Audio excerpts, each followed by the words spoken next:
नाशिक शहराला खरं तर पहिल्याच पावसानं तुंबवलं आणि अगदी अशीच परिस्थिती आता सांगलीकरांवरती ओढवण्याची शक्यता आहे। याचं कारण सांगलीमध्ये पावसाळा अगदी तोंडावर आलाय तरी ड्रेनेजची सफाई झालेली नाही।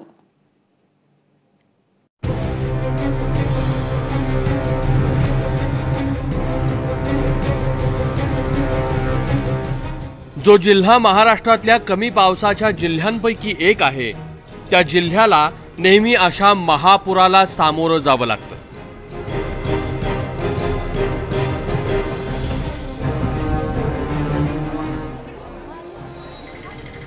सांगली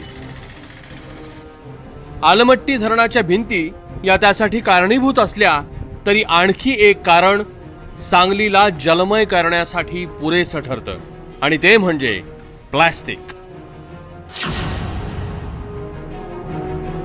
छोट्या छोट्या गटारे असतील, मोठ्या गटारे असतील, त्याच्यामध्ये प्लास्टिकचे कागद आणि सर्वात जास्त म्हणजे पाण्याच्या मोठ्या प्लास्टिकच्या मोकळ्या बाटल्या यांनी एवढ्या गचागच भरलेल्या आहेत की थोडंसं तरी पाणी, अगदी पावसाचं पाणी राहू दे, रोजचं पाणी जरी याच्यामध्ये आलं तर चॉकअप होतात आणि पावसाचं पाणी आलं तर अक्षरशः गटारात पाणी कमी आणि रस्त्यावरती जास्त असतं। जुन्या काळचे जे चेंबर आहेत, जुन्या काळच्या गटारी आहेत, त्या अजूनपर्यंत कधीच रिपेरी केलेल्या नाहीत आणि इथं कोणीही लक्ष देत नाहीत।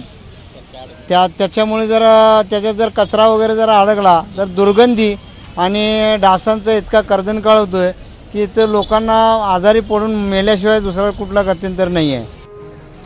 कॉलेज कॉर्नर रोड, काँग्रेस भवन रोड, सिव्हिल रोड, शिवाजी चौक, एसटी स्टँड, कुठेही जा, उघड्या गटारी आणि त्यात प्लास्टिकचा कचरा।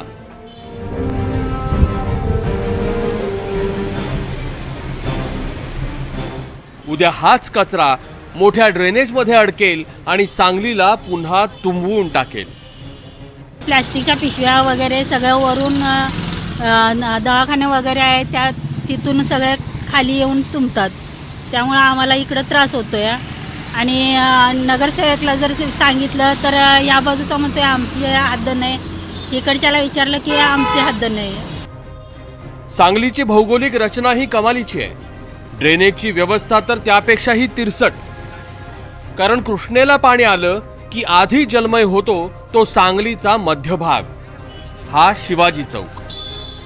ड्रेनेज जे आहेत पण ते पाईपलाईन लहान असल्यामुळं त्यात पाणी अडकते, त्यात कचरा वगैरे सगळा अडकतोय। ते ज्या त्या वेळेला काढत नाहीत, नगरपालिकेची लोक येत नाहीत इथं, त्यामुळे ज्या त्या वेळेला काढत नाहीत त्यामुळे पाणी साठतंय। इथं महाराजांच्या पुतळ्याजवळ जर पाऊस जर आला तर इथं आपल्या महाराजांच्या पुतळ्याजवळ इतके घाण आणि गलिच्छ जमलेला असते सगळा कचरा, त्याच्याकडे कुणाचं लक्ष नसते। बाबा आपण त्या महाराजांना देव मानतो आणि अशा ठिकाणी घाणीचं साम्राज्य साचलेलं असते।